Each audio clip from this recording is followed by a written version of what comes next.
Ce podcast est réalisé avec le soutien du Centre pour la cybersécurité Belgique.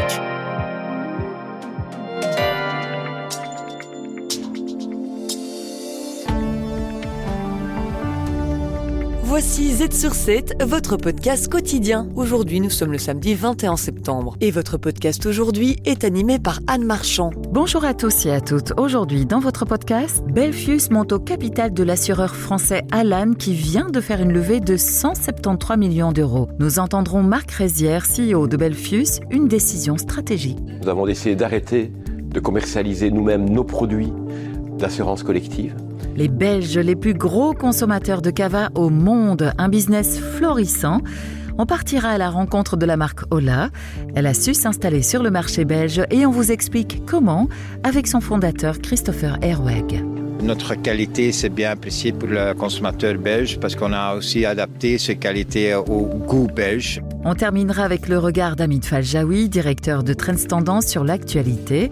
Aujourd'hui, on va s'intéresser à la baisse des taux d'intérêt de la FED et l'impact que cela peut avoir. Restez à l'écoute. Z sur 7 à la une. Belfius monte au capital de l'assureur français Alan. Alan vient de lever 173 millions d'euros.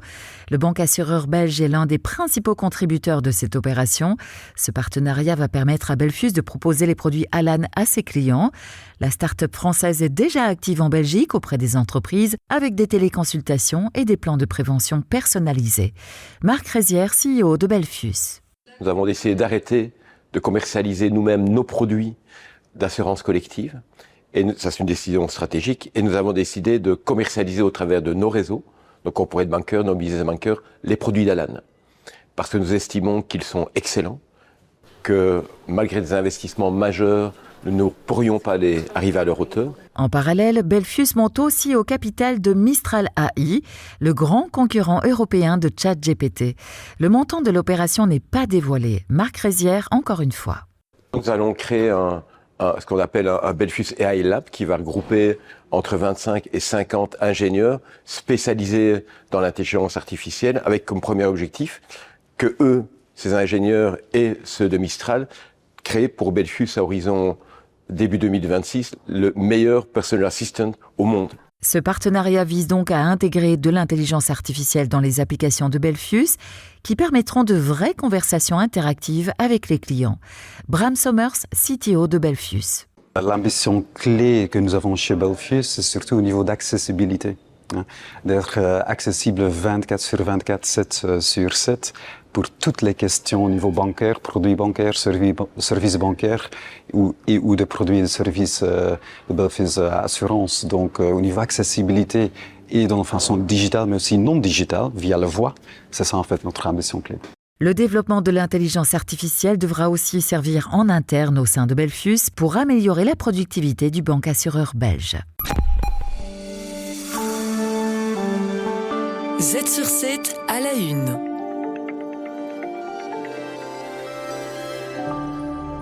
Sur les 23 000 malades de longue durée invités à reprendre le travail en 2023, 18% d'entre eux ont entamé une procédure de réintégration. 80% ont été licenciés pour force majeure médicale.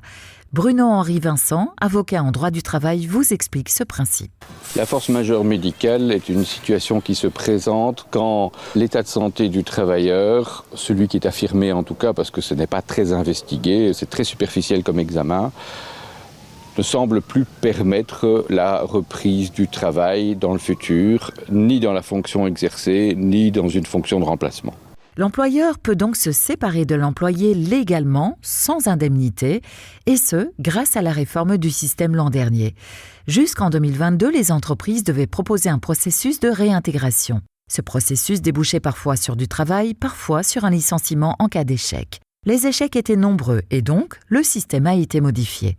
Olivier Mohen, chargé de communication chez SNI. Ça peut se faire par un trajet de réintégration, mais effectivement, comme vous le disiez, par un licenciement pour raison médicale. Alors, il n'y a pas que l'employeur qui peut demander ce licenciement, il peut également être demandé par le salarié. Donc, il y a vraiment un équilibre entre les deux. Un équilibre relatif. Dans 7 cas sur 10, l'employeur est à l'initiative du licenciement pour raison médicale. Les syndicats estiment que les employeurs ne font pas assez d'efforts pour réintégrer leur personnel malade. Depuis la réforme, les procédures de réintégration ont drastiquement diminué. On en comptait 10 000 par trimestre avant 2023, 2 000 après.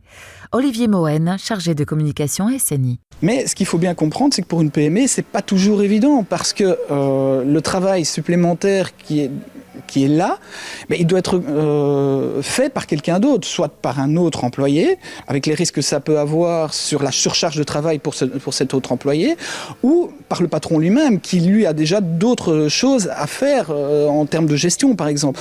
Donc, la réintégration, elle n'est pas toujours évidente dans une PME. La réintégration des malades de longue durée est l'un des grands enjeux du futur gouvernement. Les parcours de réintégration font leurs preuves et selon le SPF Emploi, 58 000 travailleurs les suivent avec un taux de réussite élevé. Z sur 7 à la une.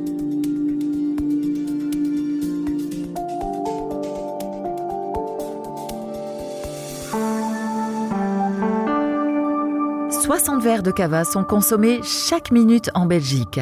Cela fait des Belges les plus grands consommateurs de cava au monde. Un succès qui se confirme dans les rayons des supermarchés.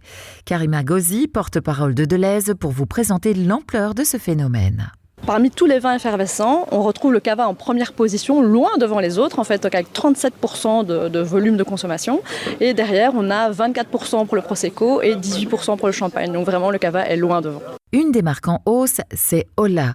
La progression de la marque peut s'expliquer par le caractère un peu belge de ce cava. Il est produit dans la région de Barcelone par un couple de Belges installés là-bas depuis une dizaine d'années. Ils ont analysé les goûts des Belges pour produire ce cava qui correspond à leurs attentes. Moins sucré, moins de sulfite, mais aussi écologique. Christopher Herweg, fondateur de Ola.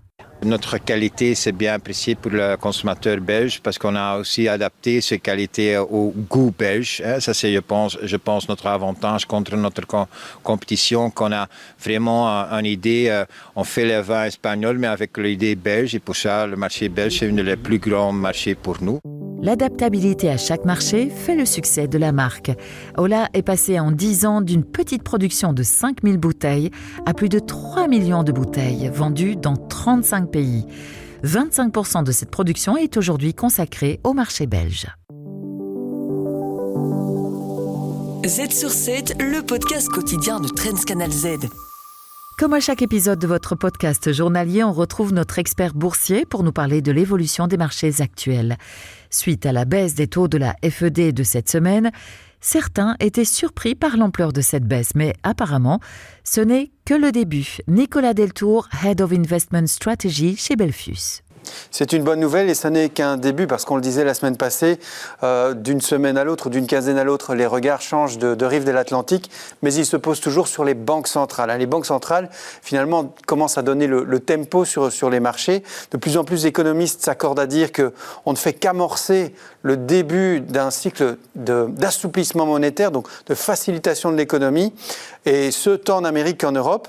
Et les taux directeurs, eh bien, ils pourraient encore baisser dans les mois qui viennent. Certains disent 1%, voire plus qu'1% dans les 18 mois. Rendez-vous compte, c'est énorme. Alors cette baisse, elle va aussi avoir un impact sur l'épargne et ce n'est pas une bonne nouvelle. Alors, ce n'est pas forcément une bonne nouvelle, effectivement, pour l'épargnant. En tout cas, l'épargnant qui investit toutes ses liquidités dans du court terme. Pourquoi ? Parce que cette offre de l'épargne, elle va devenir un peu plus vallonnée, si vous voulez, avec des creux, des vallées et puis des sommets. Il vaut mieux viser les sommets. La baisse des taux directeurs, elle va entraîner une chute de l'attractivité, tout simplement, de toute une série de solutions. Par exemple, et on en parle beaucoup ces derniers mois, ces dernières semaines, les comptes épargne, les comptes à terme court terme, en tout cas, les bons de caisse court terme. Alors, ils offrent encore de très beaux coupons aujourd'hui, mais dans un an ou deux, ça sera fini, du moins pour les placements court ou moyen terme, justement. Mais d'une certaine manière, c'est presque souhaitable, et en particulier en Belgique, en fait. Le regard d'Hamid. Hamid Faljaoui, directeur de Trends Tendance, épingle le fait économique de la semaine. On arrive déjà aux dernières minutes de ce podcast et on va continuer à parler de cette baisse de taux d'intérêt de la FED avec l'analyse d'Hamid et, comme il aime le dire, en cinéma comme en bourse, c'est toujours le big guy qu'on écoute très attentivement. Oui, vous faites sans doute allusion à une phrase du fameux dialoguiste français Michel Audiard, que tout le monde regrette d'ailleurs, et qui disait que quand le type ou le gars de 130 kilos parle, le gars de 60 kilos écoute très attentivement. Et c'est ce qu'ont fait les marchés financiers, puisque vous savez que la Banque Centrale Européenne, vous en parlez régulièrement, a baissé ses taux. Mais ici, la baisse des taux qui a vraiment impacté les marchés financiers au point qu'ils sont devenus euphoriques, avec un véritable rallye cette semaine, c'est la décision de la Banque Centrale Américaine de baisser ses taux. Alors non pas de 0,25 comme beaucoup l'espéraient ou l'attendaient. Un demi-point. Un demi-point, beaucoup plus. Ça veut dire quoi ? Ça veut dire que la Banque Centrale Américaine pense que l'inflation est terrassée puisqu'elle tourne autour de 2% et quelques aux États-Unis. Et la récession dont on a aussi un petit peu peur, en tout cas d'après les propos de Jérôme Powell, elle n'est pas à l'ordre. Elle n'est pas à l'ordre du jour. Alors, ce qui est surtout important pour nos téléspectateurs et téléspectatrices à retenir, c'est qu'en fait, cette baisse des taux enclenche la véritable baisse, enfin un cycle baissier des taux d'intérêt. Ouais. Exactement. Dans le sens où, souvenez-vous, c'était pas il y a 3 siècles, c'était il y a 2-3 ans, nous avions des taux d'intérêt qui étaient au plancher, quasiment à 0%, voire même négatifs.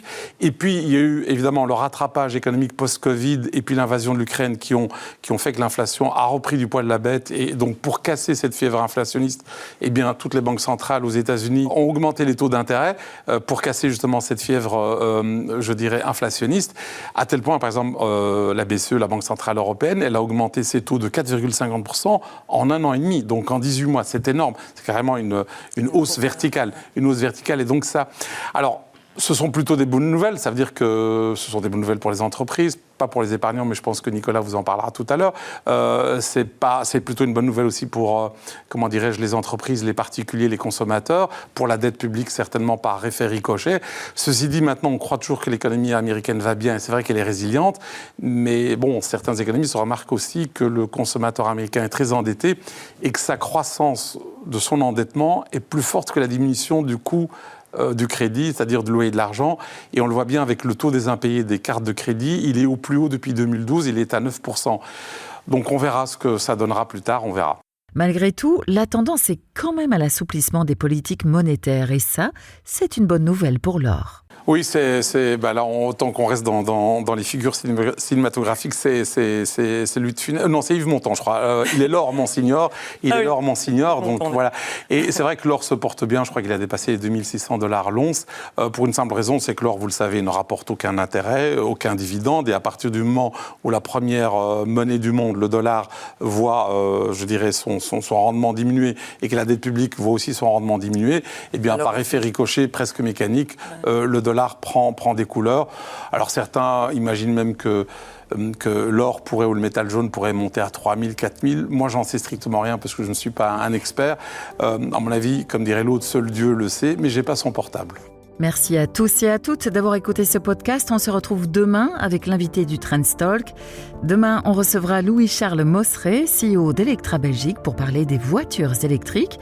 Alors, entre réticence de l'électrification du réseau routier belge, explication des enjeux économiques et les problématiques de l'autonomie des voitures, on se retrouve demain pour en apprendre davantage. Z sur 7, le podcast quotidien de Trends Canal Z.